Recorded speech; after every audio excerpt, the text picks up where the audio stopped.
Inflation, déflation et désinflation. L'inflation est définie comme une augmentation générale et durable des prix menant à une perte du pouvoir d'achat de la monnaie. En effet, quand les prix augmentent, il y a une diminution du pouvoir d'achat de la monnaie si les salaires n'évoluent pas autant, puisque nos euros ne vont pas pouvoir acheter la même quantité de biens qu'auparavant.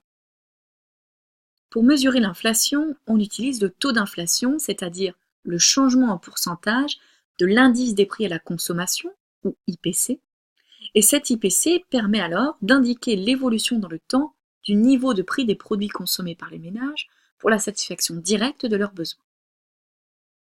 Pour que les comparaisons puissent être plus simples au niveau européen, l'indice des prix à la consommation harmonisé, ou IPCH, est plus fréquemment utilisé, puisqu'en effet, un IPC représente le changement de prix d'un panier représentatif de la consommation nationale en fonction du poids attribué aux différentes catégories, aux différents éléments.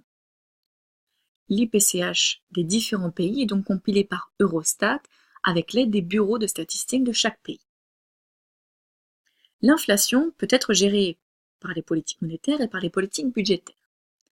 Les banques centrales peuvent intervenir sur le taux d'inflation en réduisant ou en augmentant la quantité d'argent disponible dans l'économie. Le gouvernement, lui, peut faire varier le niveau du prix en faisant varier la quantité d'argent qu'il décide de collecter ou de dépenser, et aussi en indiquant par quels moyens.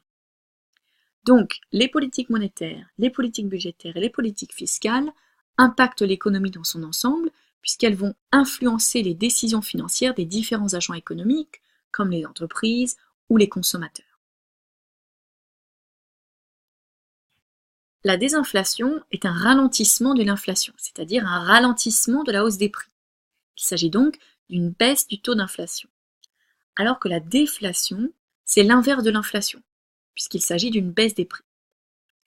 La déflation est aussi un phénomène risqué pour l'économie car elle entraîne de nombreux effets négatifs. Par exemple, des effets sur la croissance.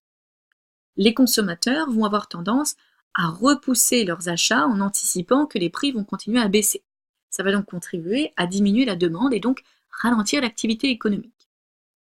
Avec cette baisse de la demande, les entreprises doivent s'adapter et peuvent donc réduire les prix, réduire les salaires ou encore licencier puisqu'ils font moins de bénéfices. Autre exemple avec les dettes. La déflation entraîne une augmentation des taux réels, c'est-à-dire le taux nominal moins le taux d'inflation, et donc les dettes doivent être remboursées dans une monnaie qui vaut plus que celle avec laquelle on avait emprunté.